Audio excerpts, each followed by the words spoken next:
هموطنان عزیز، همه شما و همدیاران برون مرزیمان را به افتخار جشن مقدس و بزرگ ملی 32 سالگی استقلال دولتی تاجیکستان صمیمانه تبریک میگویم.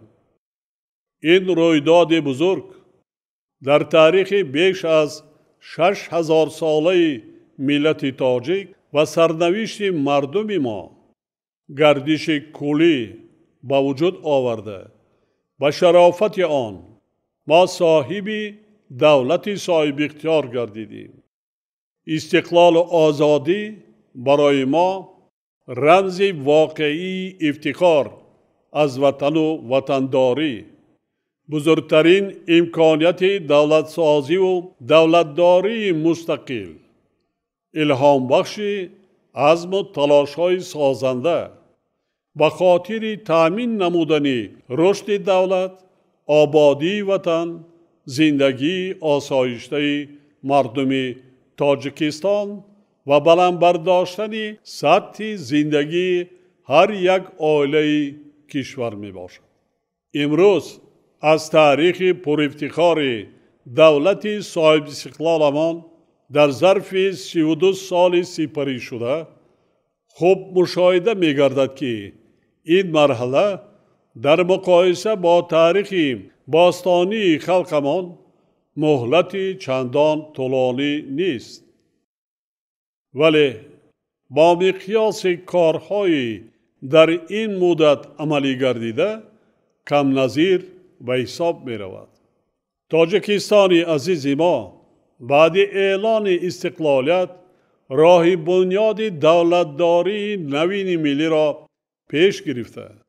در شرایط بسیار حساس و فاجعه بار، یعنی جنگ تحمیلی شهروندی، صاحب رمزهای دولتی گردید که معرفگر دولت تازه استقلال ما در عرصه بین المللی و باعث افتخار هر یک شهروند کشور می باشند.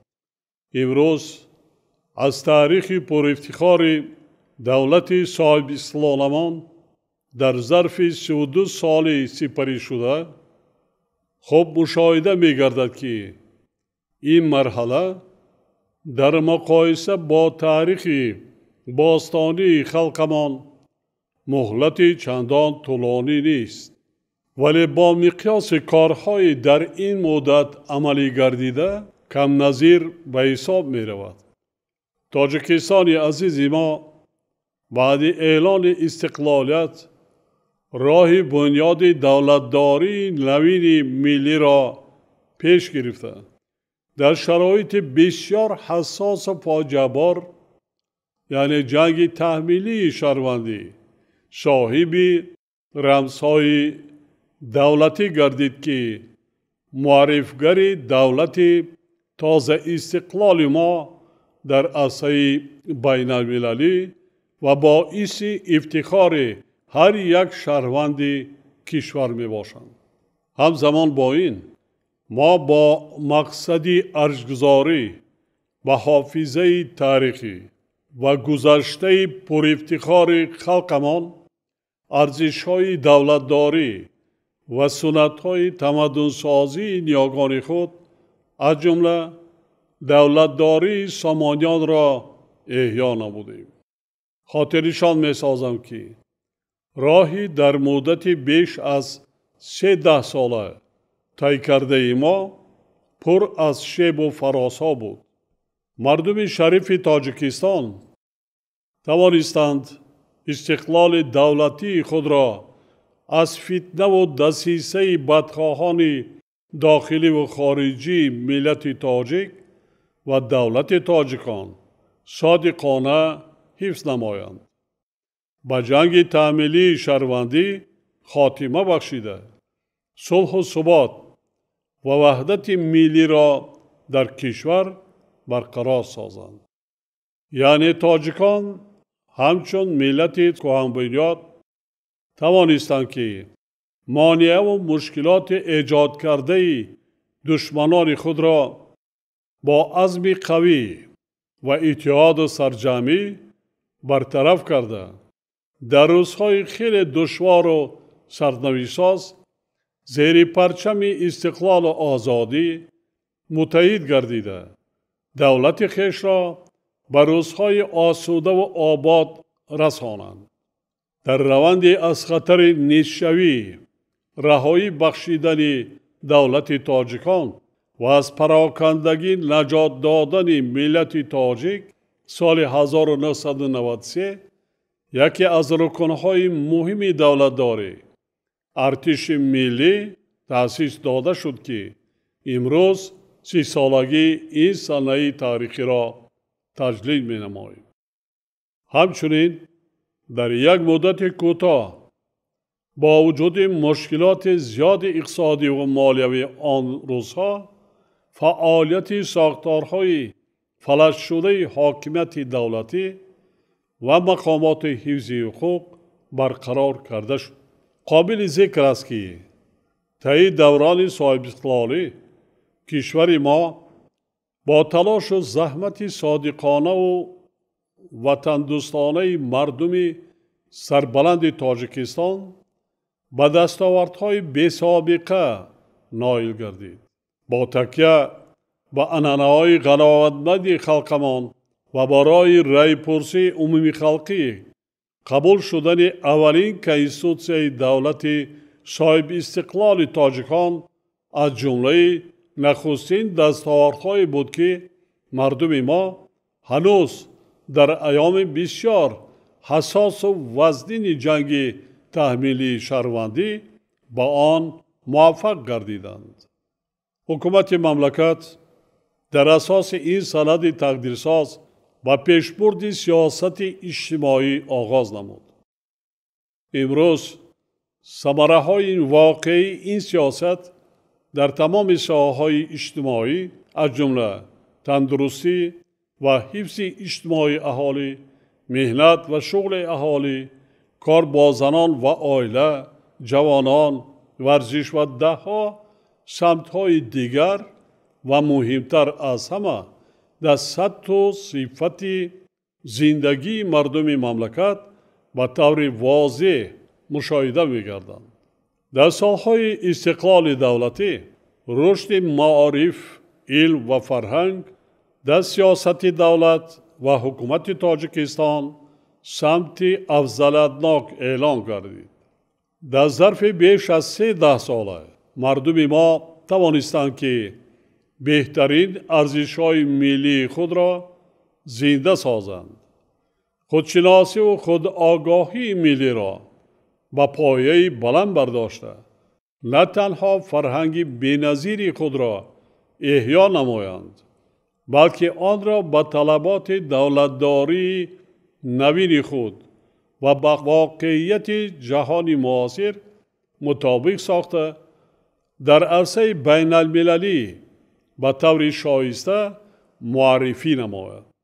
تاجیکان نه تنها ملت تاریخاً شهرساز و شهرنشین می باشند بلکه همچون پیشقدمان تمدن زمینداری و کشاورزی اعتراف شدند. بعد به دست آوردن استقلال دولتی در کشور ما اصلاحات کلی ساحه کشاورزی از جمله اصلاحات زمین عملی گردیده. فعالیت ساحه به شرایط دوران معاصر مطابق گردانیده شد. امروز باغ و کشتزارهای سرسبزی که با زحمت کشاورزان و صاحبکاران وطنی با استفاده از تکنولوژی‌های اینواتسیونی بنیاد آباد شدند، نه تنها برای رسیدن به یکی از هدفهای استراتژی کشور حفظ امنیت آزقواری سهم بزرگ می‌گذارند بلکه به سرزمین بیشتاسای ما حسن تازه می‌بخشند. در دوران صاحب استقلالی رشد صنعت و گذشتن از کشور اگروی و صنعتی به صنعتی و اگراری و صنعتی قانونی با سرعت کشور نیز هدف دیگر استراتژی ملی اعلان گردید. با مقصد عملی نمودن این هدف در مملکت تا امروز صدها کارخانه خود و بزرگ صنعتی بنیاد شدند و ساختمان باز صدها انشاءات استحصالی ادامه دارد. این روند علاوه بر این که صنعت کنانی با سرعت کشور را تامین می نماید، از جانب دیگر با تشکیل ده‌ها هزار جای نوی کاری مساعدت می کند که در حل مسئله های اجتماعی سهمی بزرگ به حساب می رود. ما برای تامین نمودن رشد دولت صاحب استقلال خود ده‌ها انشاءات نوی انرژتیکی از جمله دو نیروگاه عظیم بنیاد کرده هزارها مگاوات اقتدارهای علاوه‌ای را به کار انداختیم. علاوه به انشاءات بزرگ عصر نیروگاه برقی آبی راغون، نیروگاه‌های برقی آبی عمل کننده را تجدید و از نوسازی کرده ایستاده ایم و تصمیم داریم که در آینده نزدیک باز یک هدف استراتژی ملی استقلال انرژتیکی کشورمان را تامین نماییم. در این راستا ما هزارها کیلومتر راه و شاهراه و پلها را طبق معیارهای بین المللی بنیاد کرده تاجیکستان 3 پارچه را به قلمرو واحد و کشور ترانزیتی تبدیل دادیم، یعنی آن را از بنبست کمیونیکاسیونی رهایی بخشیده. هدف استراتژی در این سمت اعلان کرده مان را اجرا نمودیم. پیشبرد سیاست درهای گشاده در زمان صاحب استقلالی به ما امکان فراهم آورد که با همه دولت‌های جهان و سازمان‌های با نفوذ بین المللی رابطه‌های دوستی و همکاری‌های متقابلاً سودمند را برآوریم. امروز تاجیکستان در عرصه بین المللی به صفت دولت تشبثکار و پیشصف در حل مشکلات گلوبالی وابسته به آب و اقلیم اعتراف گردیده است. باعث افتخار مردم شریف تاجیک است که تا به حال 5 تشبث تاجیکستان از جانب جامعه جهانی یعنی سازمان ملل متحد دستگیری و جانبداری یافته در مقیاس جهان عملی گردیده ایستاده است. هموطنان عزیز ما از وضع جهانی معاصر از جمله یراقناک شوی با شتاب تا وسعت گرفتن جنگ سرد، تهدید و خطرهای نوی جهانی از قبیل تروریسم و افراطگرایی، رادیکالیسم دینی، استحصال و قاچاق مواد مخدر، جنایت‌های کیبری و دیگر جنایتکاری‌های متشکل فراملی خوب آگاهی دارند. در چنین شرایط ما را ضرور است که دایر به حفظ امنیت ملی که شرط مهمترین استواری دولت و زندگی آسوده مردم می باشد بیش از هر وقت دیگر سعی و تلاش نماییم.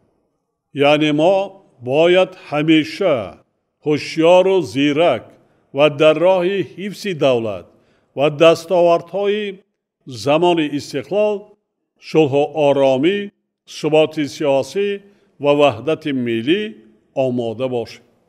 ما باید دائم سرجم و متحد باشیم. وطن عزیز خود را صدقاً دوست داریم و همه کوشش و امکانیت‌های خود را به خاطر رشد دولتمان و آبادی سرزمین اجدادیمان روانه سازیم. مهمترین نشانه وطن دوستی هر یک فرد افتخار از دستاوردهای دولت صاحب استقلال تاجیکان و تلاش به خاطر تحکیم منبعده آنها می باشد.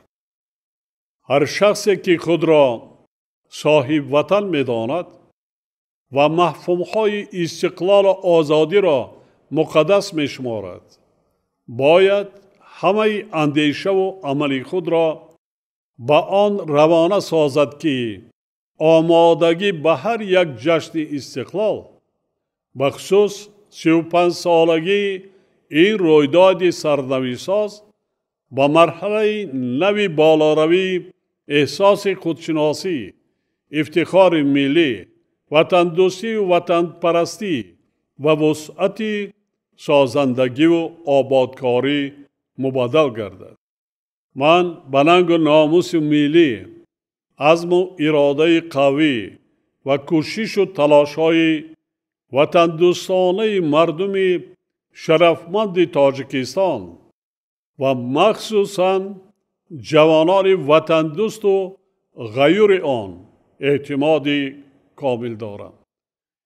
دلپرانه اظهار می دارم که ما همه یکجا با اتحاد و سرجمعی خرد و بزرگ مملکت و با زحمت سازنده کشور عزیزمان را در آینده نزدیک از امروزه دیده آباد و زیبا و دولت صاحب استقلال ما را نیرومند و پیشرفته می گردانیم.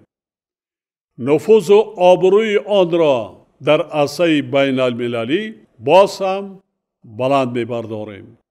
بار دیگر 32 سالگی جشن مقدس و بزرگ استقلال دولتی را به مردم سربلند تاجیکستان و هموطنان برون مرزی صمیمانه تبریک گفته به هر یک خاندان کشور فرح و شادمانی، روزگار آسوده و اقبال نیک آرزو می نمایم. جشن استقلال و آزادی مبارک باشد هموطنان عزیز.